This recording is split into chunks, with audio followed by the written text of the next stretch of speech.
Hello and welcome to this episode of Nick of Time. Now I can be um really pessimistic. I can also be really optimistic. Now I've usually been a very optimistic person, but this team is too disappointing for me to be even a little bit optimistic. Now the game log that I'm showing you right now is guess. I'll give you 3 seconds to guess who this game log is. It is your favorite player, your 82 game season player. I'm posting every day. Is that just a baseball term? I have no clue. I'm going to be in the lineup every day. Starting lineup, Mikal Bridges, absolute brick, doing nothing to help the squad. And I didn't want to start out with that. It's not even in my notes, but I just been fired up. So it doesn't really matter. But let me start in my notes. First thing, Thibs' defense is outdated. Now, Thibodeau, you're also going to get shots here today. I'm sorry. Man, I really like you. You're a floor raiser. You bring culture to New York. You did great. You did your job. Now it's time for you to leave. This defense is outdated. The pick and pops are killing us. That's what everybody has. Everybody has a popping set. I mean, Porzingis, of course, we played. Not even like we can talk about pick and roll later. Oh, and also pick and rolls. Pick and rolls killed us against the Cavs with Mobley and Allen just rolling to the basket. I don't even think what Mobley and Allen got their easiest buckets I think I've ever seen in their lives. They just rolled right to the paint. Darius Garland or Donovan Mitchell just threw it right to them. They didn't even need to think. Donovan Mitchell or Darius Garland just threw it right to them. Man, it stinks. It stinks. And watching that pick and pop defense, oh my goodness. Oh my. So think about it. Most teams have stretch fives. I know. I don't even think most teams. That's probably a terrible take, but I think a lot of teams have stretch fives. I mean, we do in Cat. The Celtics do in Porzingis. The Nuggets do in Jokic. The Thunder have Chet. The who was that other? I don't even know. Pacers have Miles Turner. They're a stretch because of the NBA, and teams are starting to really adjust and being like, okay, we can guard this here. We can't play our bigs and drop, but the Knicks are continuing to play cat and drop, and Cat is not a guy that can recover outside the 3-point shooters. He is not that guy. I know he's he's probably one of the worst defensive centers in the league, but man, you're putting him in such a bad position, man. Thibodeau is not putting him in the right position. The way the Knicks were performing in that third quarter first stretch. First of all, Mikal Bridges wasn't out there, which is one thing. Mikal Bridges wasn't playing, so the Knicks played better. That's straight up what it was. And second of all, Knicks switched. Knicks switched for the first time. Everybody was switching. Everyone was playing their own drop. I think just drop straight up just overcompensates everything. And also the pick and rolls. I mean, Cat can't really guard the pick and roll, so it overcompensates that. I mean, man, it's just the interior defense is so bad that it screws up the perimeter defense. And the way I say that too is because Mikal Bridges cannot. When Mikal Bridges gets beat, he gets beat because you're either at the rim if you're Jaylen Brown, or you're kicking it out to Jason Tatum, or you're kicking it out to Payton Pritchard, or you're kicking it out to Sam Hauser. So that just overcompensates your defense. And if you had a better rim protector, you could rotate easily out of that. You could have Miles Turner down there putting his hands up, a shot blocker, or even a Mitchell Robinson down there, a shot blocker. We're talking about him later. And you could rotate out of that. But the way the Knicks have terrible shot blocking, have terrible interior presence, the OG Anunoby and Mikal Bridges are so overcompensated on that perimeter defense. When they get blown by, we're screwed. All these teams get blown by. I've seen Jason Tatum get blown by. I've seen Jaylen Brown get blown by. I've seen Drew Holiday get blown by. But the way the team is good is because they have that perimeter, they have the interior defender down there that just takes everything away. Now you have to make the extra pass, and you can live off of that. If the team makes that extra pass, you win. Because you do not want easy buckets to the rim. I know it's been a 3-point game, but at the end of the day, you do not want easy buckets to the rim, and that's what the Knicks do. Knicks also can't rotate out of that. So when that extra pass goes out the 3-point line, Knicks' rotation are just not there. So when Jason Tatum gets downhill and Cat can't really interior defend, and Mikal or OG comes over, that pass out to Sam Hauser is wide open. No one rotates, nothing happens. And also, on those pick and rolls, pick and pops, no one rotates. So rotations are also a big thing. The team does not know how to rotate, and that's the coach's job. coach's job is to teach rotation in practice. The coach's job is to have the team buying into your rotation and buying into that type of stuff. Knicks do not look like bought into anything that Thibodeau is trying to put out defensively. And that's been him his whole entire 10 years. Because the Knicks were defensively, they still just gave a lot of threes. And you know what? When the Knicks were good, the teams were missing threes. Knicks get lucky a lot of times. Knicks get lucky by other teams missing wide open threes. That's what happens. That's how it works. Knicks got lucky. Knicks got lucky in 2022 when a lot of teams just couldn't shoot. Knicks got lucky. Sometime last season when the 76ers, Tobias Harris just couldn't shoot. Knicks got lucky. Knicks got lucky when they were in the first round series against the Cleveland Cavaliers and Isaac Okoro couldn't shoot. And they just left them wide open. Knicks got lucky. Knicks got really lucky with Cleveland, and they got cold. Now, if Garland got cold, Knicks got lucky. Now, when the Knicks are playing actual competition these years, and when they could shoot, the Knicks get blown out the window, and they look like an absolute crapshoot that can't play defense. That's the difference between this year and the years before. Is because teams are figuring out how to make shots, like the Cavs and like the Celtics and like the Thunder, and they just shoot you out of the game. Because the Knicks the only thing they know is that missing easy threes and getting rebounds and pushing it. Or not pushing it and slowing it up and going down the other way. Knicks do not understand that teams can make shots. You got to be able to rotate. Knicks are just hoping for misses at the end of the day. And that's all the defense is. Hate it. That's why we get killed by the Celtics. That's why we get killed by the Cavs. That's why sometimes we could lose to a team like the Memphis Grizzlies because we could beat a team like the Memphis Grizzlies or the Rockets because they are teams that don't really shoot the three ball well. When you play teams that can shoot the three ball well, it's over. Knicks lose. Knicks lose. Knicks lose. When you play the Bucks, when you have Andre Jackson Jr. spotting up for three, Knicks will win. Knicks will win. Knicks will win with Gary Trent Jr. shooting below average. Knicks will win with that. But when you play those teams where they have shooters all around the court, Sam Hauser, Peyton Pritchard, Jason Tatum, Jaylen Brown, all these shooters, and Derek White and Drew Holiday, Knicks are not standing a chance because they're going to leave them wide open and they're going to be able to eat their breakfast and still be able to shoot the three in time. And you cannot leave those shooters that wide open. Can't do it. No other team does it. Knicks just do it. And the Knicks haven't adjusted ever in Thibodeau's tenure. Never adjusted. And that's just the biggest thing between Thibodeau and another coach. Thibodeau and Joe Mazzulla. Thibodeau and Mark Daigneault. Thibodeau and Kennedy Atkinson. Is they know how to adjust. And adjusting isn't playing Landry Shamet 5 minutes. And he puts up a +6. I know plus minuses can sometimes be screwed. But he had a +6, and I think it mattered. I mean, the Knicks were better when he was on the court. You could see it. When you watch the game, you could see Landry Shamet was better when he was on the court. He had 6 points. He's made 2 threes. He was competing defensively, and then he kind of gave the Knicks a spark. Took him out. Never seen again. The guy went missing. Never put in again. Those are the type of things that Thibodeau cannot do in a playoff series because you will get burnt. When you bring in those legs that are really energetic and you just shut them off, you're putting yourself at a big disadvantage. Because what Landry Shamet could have done is he could have kept that defensive intensity up and bring it throughout the whole entire team. And the team could have played with fire like him. But you took him out, it's a bad message to send. Very bad message.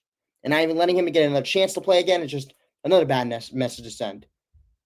He's not a good player. I keep saying it. Landry Shamet's not a good player. But when guys show up, you got to keep them in the game. Because the Knicks bench is not good enough for you to take these players out. So Thibs pulling bench players, when they're hot, I don't understand it. I don't like it. It's just, man, I know the bench isn't the greatest, but you can't pull players when they're hot, especially against these teams like the Celtics. You need every point you can get. And when Landry Shamet's hidden, you gotta let him go. Gotta let him go. Because what's the point? Like, what's the point of taking him out? Like, are you really risking something? What are you risking? Let him go. He's an NBA player. He'll figure it out. He's competing. He's professional. Let him play. Mikal can't guard anything, and he just sucks offensively, and he can't get past anyone. That's the whole thing about Mikal. Can't get past anyone. His only good shot's a mid-range jumper that sometimes goes in. Most of the time goes in. I'm not even gonna hate that much. So most of the time it goes in. It's a very good shot. I like it. I like it a lot actually. It's good. It's good midi. But he shoots it only because he can't get in the paint. And that's also one of the things that, like, the Knicks offense not diverse. No one's really planning for this Knicks offense because they're not diverse. The Knicks could be a very good offense. They're structured to be a very good offense, very diverse offense, but no, because they run. I know numbers probably say they are a very good offense, but when you play against teams like the Celtics and the Thunder and the Cavs, which those are teams that really matter when you want to have those good offensive teams turn the champions. When you play those teams, how does your offense respond? They don't respond well. The undiverse offense really gets screwed up a lot. And when you have players like this, like Mikal Bridges, who can't really get in the paint, can't really get 2 feet in the paint, you're kind of screwed. Because other than Brunson, no one else can get 2 feet in the paint, and that's the big thing there. Um, but yeah, the championship team also is not about who has the most talent. It's about who has the least amount of flaws. Now, I get it. I understand it. When you look at the duos, when you're casual, you look at the duos of Tatum and Brown versus not even a casual. When you're just an NBA fan who is not a fan of any of those teams, you look at the duos, Tatum and Brown versus Cat and Jalen Brunson. You're looking at the stats. You're like, okay, Cat and Jalen Brunson are playing phenomenal this season. Tatum and Brown, I mean, they're always good. They won the chip last season. But man, this could be a tough battle. This could be a wash. This could be a wash between those two stars, those two best players in the teams, and Jalen Brown, Jason Tatum, and Brunson and Cat. But the reason why the Celtics are so good is because they don't have any flaws. Those two players that I said, Jalen Brown and Jason Tatum, they can play the offensive side of the ball and the defensive side of the ball. That's as simple as it is. Those two players and Jalen Brown and not Jalen Brown, JB and Cat, they both can't play defense at a high level like Jason Tatum and Jalen Brown can. They are flaws defensively. As good as they are offensively, they are flaws defensively, and that's the difference between the Celtics and the Knicks. Let's look at the Celtics. Point guard, Jrue Holiday, defense player, not a flaw. Derek White, offensively and defensively, not a flaw. Small forward, Jalen Brown, offensively, defensively. This guy is an amazing defender. He's an amazing offensive player. He's not a flaw. Power forward, of course, Jay Tatum. The way he scores and the way he defends, and the way he can rebound, the way he can pass, not a flaw. Center, Kristaps Porzingis, the way he can shoot and also protect the basket at a pretty high level. I think he's really underrated with that. He can protect the rim. He can definitely protect the rim, especially with his size. He really gets those kind of blocks where he's just bigger than you. Josh Hart tried to go over him, bigger than you. So then you look at the Knicks, Jalen Brunson. Defense, kind of a flaw. I mean, I would love to, if I'm Joe Mazzulla, get Jalen Brunson on Jason Tatum. Shooting guard, Mikal Bridges. I mean, he's a flaw offensively. He sucks right now offensively. I mean, how many times I don't harp on it, but defensively, he's not usually supposed to be a flaw, but I don't think he can guard Jason Tatum. So that's a flaw. Small forward, OG Anunoby. He shouldn't be a flaw. He shouldn't be. He's not. I think he just needs to get back into rhythm. His shot does not look a rhythm. But yeah, he's a great defense player. Is not worth the money, but we'll talk about it late in the offseason. Power forward, Precious Chua, a big flaw. The guy can't shoot. I know, I love it. I love when he hits corner threes, one in the blue moon. Knicks usually win those games. But he's a flaw. He can't make push shots in the lane when he's wide open. So that's a flawful player. The guy can defend, but on offense, he's a flaw. Center, Cat is a flaw defensively. He's a world-class offensive player, but defensively, when you put him in drop, he cannot defend.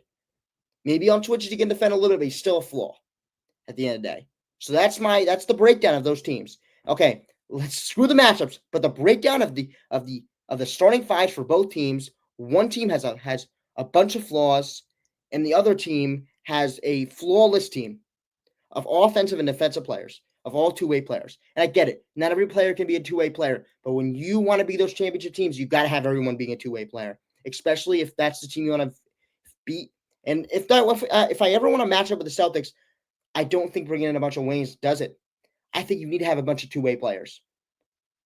Okay, Jalen Brunson is a world-class offensive player. You can have him, but bringing in Cat, bringing in Shawnee Precious, those are flawed players.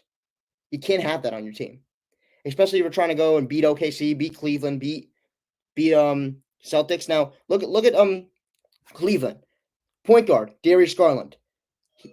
He might be a flaw defensively. He might actually, but John Mitchell competes defensively.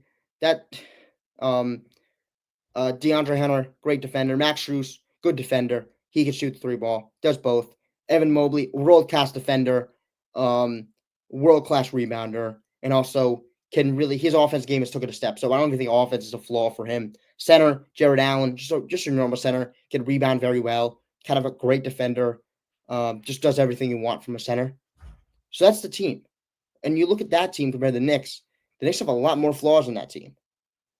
OKC, I mean, Shea, um, the guy's amazing. He can also play defense, so that's the thing. Lou Dort, the guy can hit threes and play defense.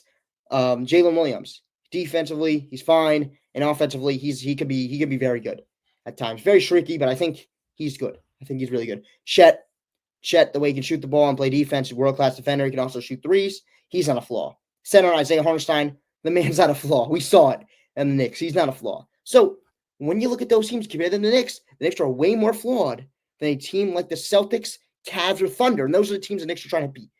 So that's my kind of take on it. The Knicks are talented. They're very talented.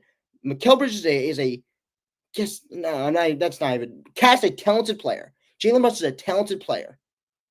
But the flaws there are big.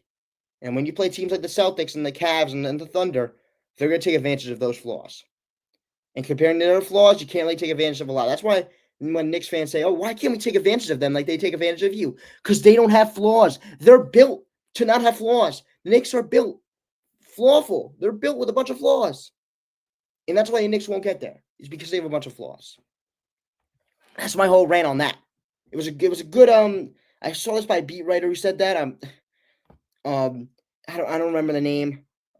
Good take though. I really like that. It was a very good talking point for me about flaws really matter in the game of basketball, especially if you want to be a championship team. Yes, if you're a 15th seed team, okay, flaws don't matter.